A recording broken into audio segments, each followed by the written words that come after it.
हाँ जी, नमस्कार। संस्कृत साहित्य के नाटक साहित्य के अंतर्गत आज हम अभिज्ञान शाकुंतलम नामक नाटिका के विषय में जानेंगे कि अभिज्ञान शाकुंतलम क्या है।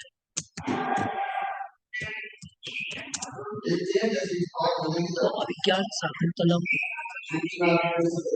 के विषय में हमें जानना है कि अभिज्ञान शाकुंतलम में ऐसा क्या वर्णित है जिसमें महाकवि कालिदास ने बहुत विशिष्ट परिचय दिया है अभिज्ञान शाकुंतलम। काव्येषु नाटकम रम्यम तत्र शकुंतला। ये बात नाटक साहित्य के इतिहास में बार बार सुनने में आती है, कहने में भी आती है।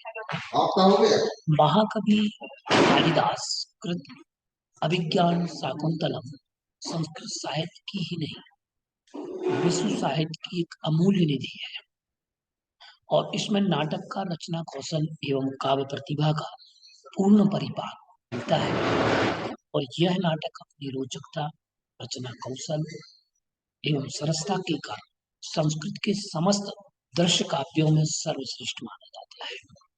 कहा भी गया है, काव्येषु नाटकम रम्यम तत्र रम्या शकुंतला।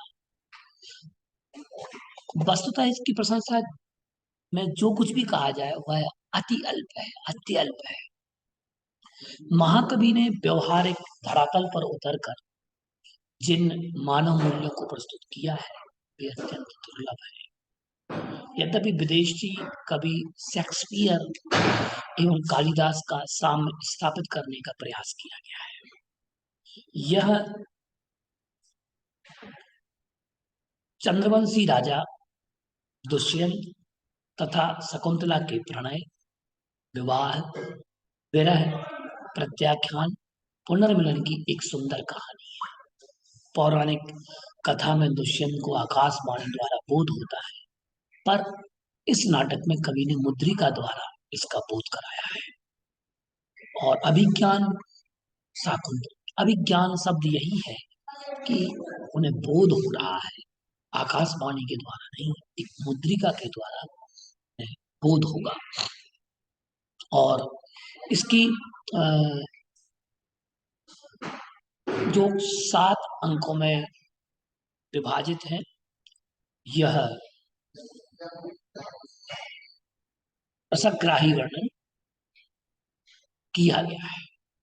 और मुख्य रूप से हम इसको देखें कि 7 अंकों में, और इसकी कथा वस्तु का आधार महाभारत का शाकुंतलोपाख्यान पुराण की कथा है, जिसमें कवि ने अपनी प्रतिभा से आवश्यक परिवर्तन कर सुंदर चित्र के रूप में जिसे प्रस्तुत किया है। इसकी कथा वस्तु द्वारा राजा द्वारा शकुंतला को दिए गए अभिज्ञान अर्थात अंगूठी के इर्द गिर्द चक्कर लगाती है और वह उसी के इर्द गिर्द घूमती है। अभिज्ञान का अर्थ यहाँ पर अंगूठी से लिया गया है और यह अंगूठी के इर्द गिर्द वह कथा घूमती है। और उस कथा के विषय में फलतः कवि ने इसे अभिज्ञान शाकुंतलम शीर्षक से अलंकृत किया है। कवि की सबसे बड़ी विशेषता यह है कि इसका प्रत्येक पात्र चारित्रिक दृष्टि से सुदृढ़ तथा सुव्यवस्थित है। इसका हम आपको सारांश में अंक क्रम के आधार पर आपको हम बताते हैं कि किस अंक में कौन सी कथा वस्तु चित्रित की गई है, यह हम आपको बता रहे हैं।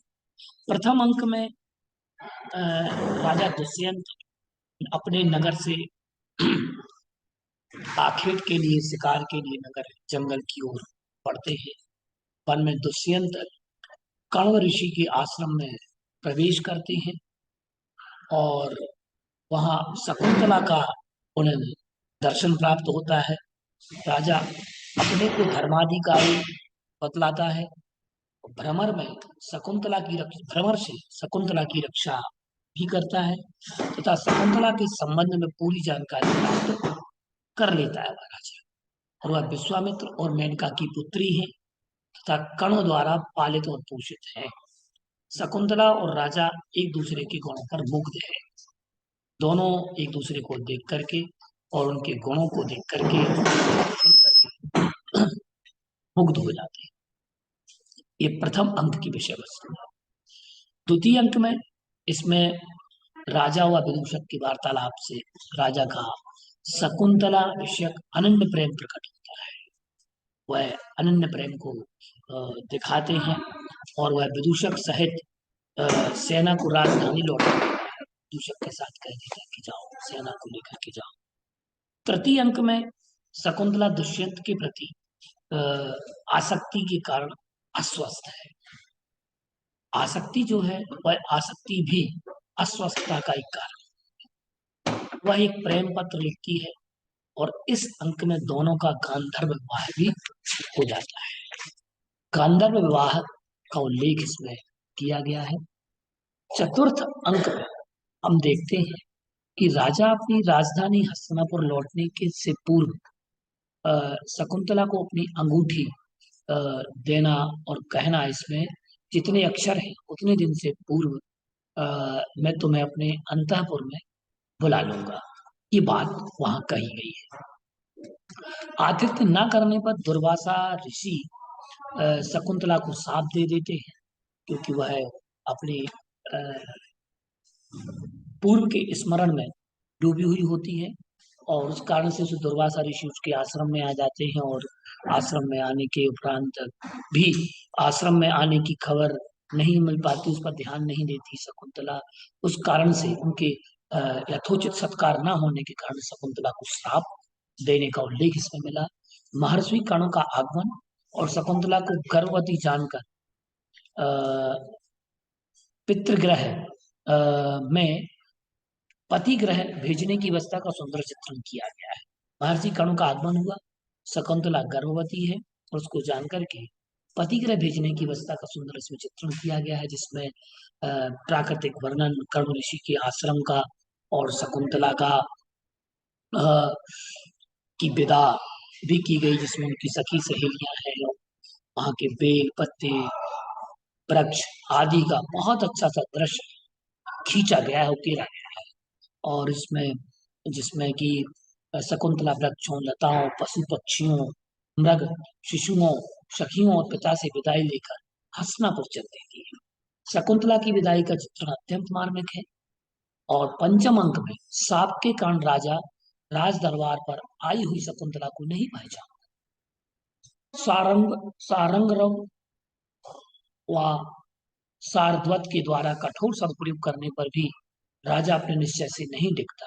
रोती हुई शकुंतला को एक अप्सरा मेनका उसकी माँ आकाश की ओर लेकर उड़ जाती है। षष्ठम अंक में जो मुख्य है, सची तीर्थ में शकुंतला की गिरी हुई अंगूठी एक मछुआरे की मछली के पेट में मिली और राजा को अंगूठी देखने पर शकुंतला को शकुंतला की स्मृति होती है। राजा दिन राजा को अंगूठी देखने पर शकुंतला की स्मृति हुई और राजा दिन रात दुखी रहने लगा और वह दुखी रहता है और सभी प्रसन्नता के आयोजन समाप्त कर दिए गए। वह किसी में उसका मन नहीं लग रहा था और इंद्र का सारथी मातली आकर राजा को संदेश सुनाता है कि इंद्र ने राक्षसों के वध के लिए आपको बुलवाया है।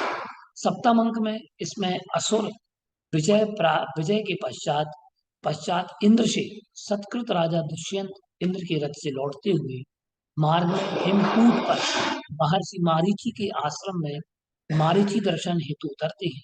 आश्रम में शकुंतला व बालक भरत को देखकर राजा के हृदय में पुत्र प्रेम होता है। वहां शकुंतला से मिलन हो जाता है तथा महर्षि मारीची समस्त परिस्थितियों को स्पष्ट कर राजा व शकुंतला को निष्कलंक सिद्ध कर आशीर्वाद देते हैं और इंद्र के रथ पर दोनों हस्तिनापुर पहुंचते हैं। इस नाटक की अगर हम समीक्षा करें तो कालिदास की सामाजिक परिस्थितियों के चित्रण करने में कालिदास अत्यंत ही कुशल है। आश्रम व्यवस्था का इसमें बहुत अच्छा समीचीन वर्णन किया गया है और आश्रम व्यवस्था बड़ी ही मर्यादित थी, सुव्यवस्थित थी, यह बात बताई गई। राजा दुखी व पीड़ित व्यक्तियों की रक्षा करने तत्पर है। राजा के गुण और गुण धर्म का उल्लेख इसमें मिलता है। चतुर्थ अंक के प्राकृतिक सौंदर्य के व करुण रस से परिपूर्ण है। इसलिए कहा कि जो चौथा अंक है तत्र रम्या शकुंतला। और कालिदास के इस नाटक में योजना रस करुण रस परिपूर्ण है। कालिदास के इस नाटक में रस योजना अनूठी है और इसका अंगिरस श्रृंगार है प्रमुख रस। अंगिरस बोलते हैं प्रमुख रस को, ठीक है ना। और तृतीय अंक में संभोग, चतुर्थ अंक और पंचम एवं षष्टम अंक में विप्रलंब वियोग श्रृंगार का वर्णन है। सही संभोग श्रृंगार अर्थात होता है मिलन वाला श्रृंगार, और चौथे पांचवें छठवें अंक में वियोग श्रृंगार इसकी बात की। और कवि ने बेदर्भी रीति माधुरी और प्रसाद गुण नैसर्गिक रूप में इसमें प्रयुक्त हुए हैं और छोटे छंदों का प्रयोग अधिक व बड़े पड़ों का कम इसमें प्रयोग किया गया है। कुल 24 छंदों का प्रयोग मिलता है। सबसे अधिक आर्या जिसमें 39 व बसंत तिल का 30 का प्रयोग, 30 बसंत तिल का है और 39 आर्या है और 24 प्रकार के छंद। अब देखते हैं इसका नामकरण मुद्रिका अर्थात अभिज्ञान चिन्ह के आधार पर किया गया और इसका नायक धीरोदात धीरोदात दुष्यंत है, नायिका शकुंतला है। अन्य पात्रों में कर्ण, सार्वरंग, सार्वरव, सारद्वत, दुर्वासा, मारीचि, दूषक, कंचुकी, धीवर, अनुसुईया, प्रियंवदा, गौतमी आदि इसके प्रमुख पात्र हैं। 4 अंकों का जो वैशिष्ट है नाटक में हम अगर देखते हैं तो अभिज्ञान शाकुंतलम प्रसिद्ध है। उसी प्रकार चतुर्थ अंक 4 श्लोक का अपना वैशिष्ट महत्व है। ये 4 श्लोक भाव, कल्पना, कवित्व, अर्थ गौरवता के लिए प्रसिद्ध है। प्रथम श्लोक में शकुंतला की विदाई, दूसरे में पति ग्रह के लिए आदर्श शिक्षा, शकुंतला की सभी के प्रति चित्रण, तीसरे और चतुर्थ श्लोक में कर्ण ऋषि का राजा के लिए आदर्श संदेश भेजा गया और उसमें भी कहा गया कि यास्त्वद् शकुंतले हृदयम सुसंस्पृष्ट मुत्कंठया। फिर दूसरा अगला श्लोक सुश्रसस्व गुरुन कुरु प्रिय सखीं वृत्तिम पत्नी जने पातुम न प्रथमम व्यवस्यति जलम युष्मास्वपीतेषु अस्मान साधु विचिन्त्य संयमाधनान संयमाधनानुच्चै कुलम चात्मना। इस प्रकार से इसमें पात्र योजना भी हमने आपको बता दी और प्रमुख सूक्तियां इसमें अगर हम सूक्ति की बात कहें तो इसमें का अर्थो ही कन्या पर की वे कन्या पराया धन है पर के लिए ही है। कामी सताम पश्यति भव भवितव्यानाम द्वारे द्वाराणि भवन्ति सर्वत्र किमे ही मधुराणाम मंडनम नाकृतीनाम ना प्रभात रत्नम ज्योतिरुदेति वसुधा तलात् सताम ही संदेह पदेषु वस्तुषु प्रमाण मंतः कर्ण प्रवृत्तयः। ये इस प्रकार से ये शकुंतला की बात यहाँ पर की गई। अब इसके बाद में हम इसको देखें कि इसमें काव्य सौंदर्य अच्छा है, उपमाएं बहुत अच्छी हैं इसमें और पद्म पुराण से कथा दी गई है और ध्वनियों का बहुत अच्छा संकेत इसमें मिलता है। और इसमें एक श्लोक है कि इसमें कहते हैं कि यदि काव्येषु नाटकम रम्यम तत्र रम्या शकुंतला तत्रापि च चतुर्थो अंकस तत्र श्लोक चतुष्टयम। इसमें कहा काव्य के जितने भी प्रकार हैं नाटक से सुंदर होता है और नाटकों में भी काव्य सौंदर्य की दृष्टि से अभिज्ञान शाकुंतलम का नाम सबसे ऊपर है। और अभिज्ञान शाकुंतलम में भी उसका चतुर्थ अंक और इस अंक में भी चौथा श्लोक तो बहुत ही रमणीय है। अभिज्ञान शाकुंतलम में नाटकीयता के साथ साथ काव्य का अंश श्रेष्ठ मात्रा में है। श्रृंगार रस मुख्य है। संयोग और वियोग दोनों पक्षों का पारस्परिक सुंदर चित्रण हुआ है। और इसके अतिरिक्त हास्य, वीर, करुण रस की भी जहाँ जहाँ प्रयुक्ति है वहाँ अभिव्यक्ति हुई है। स्थान स्थान पर सुंदर और उदाहरणीय उत्प्रेक्षाओं का इसमें वर्णन होता है। और एक स्थान पर उत्प्रेक्षा की व्यक्ति होती है। कालिदास अपनी उपमाओं में संस्कृत साहित्य, शकुंतला में भी, शाकुंतल में भी कि उपयुक्त उपमा चुनने की शक्ति भली भांति थी। शकुंतला के विषय में एक जगह राजा दुष्यंत कहते हैं कि वह ऐसा फूल है जिसे किसी ने सूखा नहीं, ऐसा नव पल्लव है जिस पर किसी ने नखों की खरोच नहीं लगी, ऐसा रत्न है जिसमें छेद नहीं किया, और ऐसा मधु है जिसका स्वाद किसी ने चखा नहीं। इन उपमाओं की द्वारा शकुंतला के सौंदर्य की एक अनूठी झलक पाठक के, श्रोता के नेत्रों के सामने स्वतः ही आ जाती है। एक पुष्प का बिना सूंघा हुआ पुष्प, बिना खरोच वाला पल्लव, और छिद्र रहित रत्न, और जिसका स्वाद नहीं लिया गया, वह ऐसा मधु। इन उपमाओं के द्वारा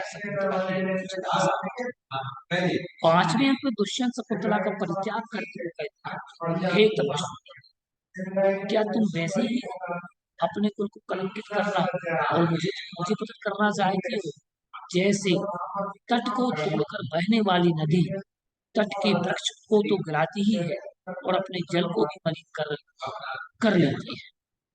यहाँ शकुंतला की तट को तोड़कर बहने वाली नदी से उपमा दी गई उपमा राजा के मनोभाव को व्यक्त करने में विशेष रूप से सहायक है।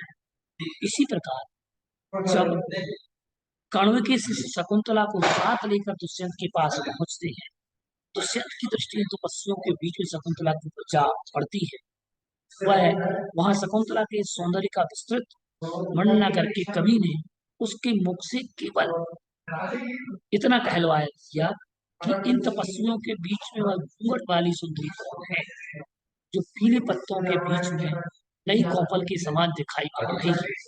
यहाँ उत्पादी तपस्वियों के बीच में घूंघट वाली सुंदरी कौन है, जो पीले पत्तों के बीच में नई कौपल के समान दिखाई पड़ रही है। इस छोटी सी उपमा ने पीले पत्तों और कौपल की सादृश्यता के द्वारा शकुंतला के सौंदर्य का पूरा चित्रांकन कर दिया। गागर में सागर भरा। इसी प्रकार सर्वदमन को देखकर दुष्यंत कहते हैं कि यह प्रतापी बालक जो उनका पुत्र है, वहां कहा कि सर्वदमन को देखकर दुष्यंत कहते हैं यह प्रतापी बालक उस अग्नि के स्फुलिंग की भांति प्रतीत होता है, अग्नि की ऊर्ध्वमुखी शिखाओं की भांति प्रतीत होता है, तो धधकती आग के बनने के लिए ईंधन की राह देखता है। इस उपमा से कालिदास ने न केवल बालक की तेजस्विता प्रकट कर दी, बल्कि यह भी स्पष्ट रूप से सूचित कर दिया कि यह बालक बड़ा होकर महाप्रतापी चक्रवर्ती सम्राट पूर्वानुमान लगा दिया गया।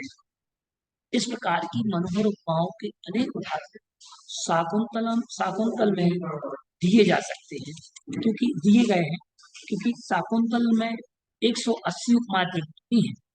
उनमें से सभी को एक से बढ़कर एक है। यह भी ठीक है कि जो उपमाएं दी गई हैं 180 उपमाएं, छोटे नाटक में 60 अंक वाले नाटक हैं, जिसमें 57 ही श्लोक मात्र है, जिनमें स्वभाव मुक्ति, अर्थांतरण न्यास, काव्यलिंग, स्मरण, अनुमान आदि अलंकारों का प्रयोग उसमें किया गया है। अब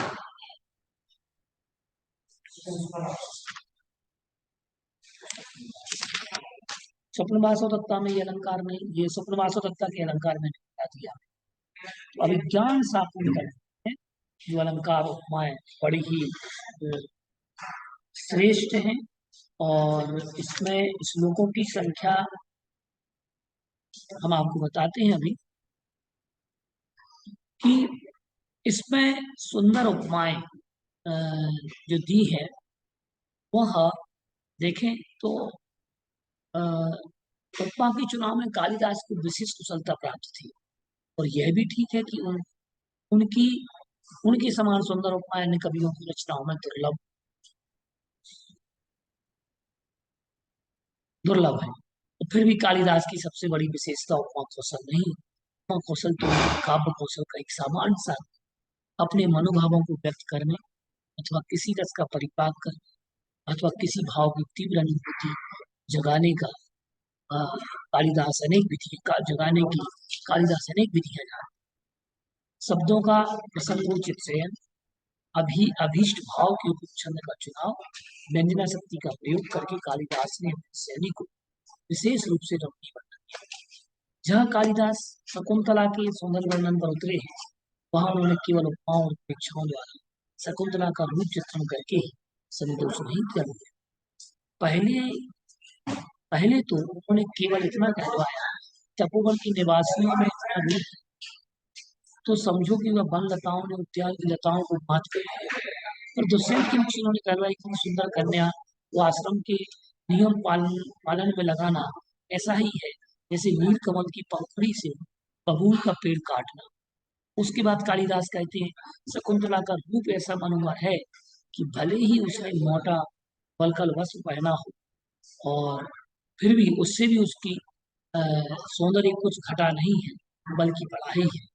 सुंदर व्यक्ति की जो कुछ सुंदर व्यक्ति को जो कुछ भी पहना दिया जाए वह उसका आभूषण हो जाता है। उसके बाद शकुंतला के सुकुमार देह की तुलना हरी भरी फूलों से लदी लता के साथ होती है, जिससे उस विलक्षण सौंदर्य का स्वरूप पाठक की आंखों के सामने चित्रित हो उठता है। इसके बाद उस सौंदर्य की अनुभूति की को चरम सीमा पर पहुंचाने के लिए कालिदास एक भ्रमर को ले आए हैं, जो शकुंतला के एक सुंदर खिला हुआ फूल समझकर उसका रसपान करने के लिए उसके ऊपर मंडराने लगता है। इस प्रकार कालिदास ने शकुंतला के सौंदर्य को चित्रित करने के लिए सहारा लिया, और जितना ही नहीं लिया जितना कि व्यंजना शक्ति का, और व्यंजना शक्ति ही काव्य में जान मानी जाती है, मुख्य मानी जाती है। तो इस प्रकार से ये उसका शकुंतला अभिज्ञान शकुंतलम का काव्य सौंदर्य था, जो हमने आपको बताया। अभिज्ञान शाकुंतलम जो है तो एक श्रेष्ठ रचना है अभिज्ञान शाकुंतलम, और इसको अगर हम देखते हैं, कथा वस्तु तो हमने आपके सामने रखी थी, इसकी भाषा संस्कृत है, और काव्य सौंदर्य भी हमने आपको बता ही दिया है।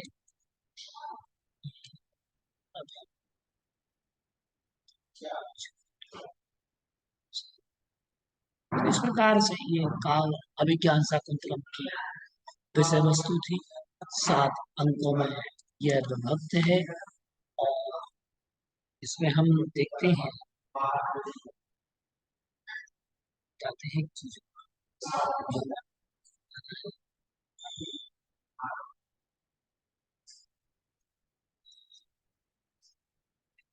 तो कालिदास के विषय में भी आपने जाना।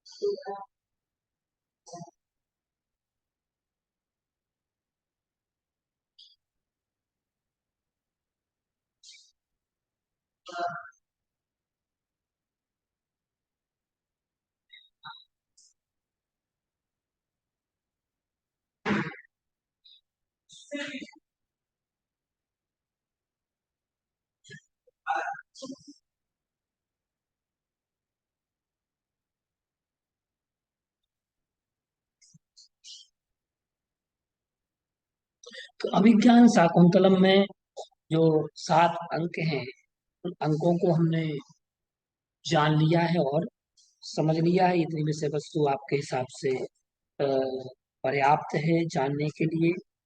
और इसके बारे में विशेष हम अलग अलग इसको हम समझेंगे, जानेंगे। और अभिज्ञान शाकुंतलम में हम अगर देखते हैं तो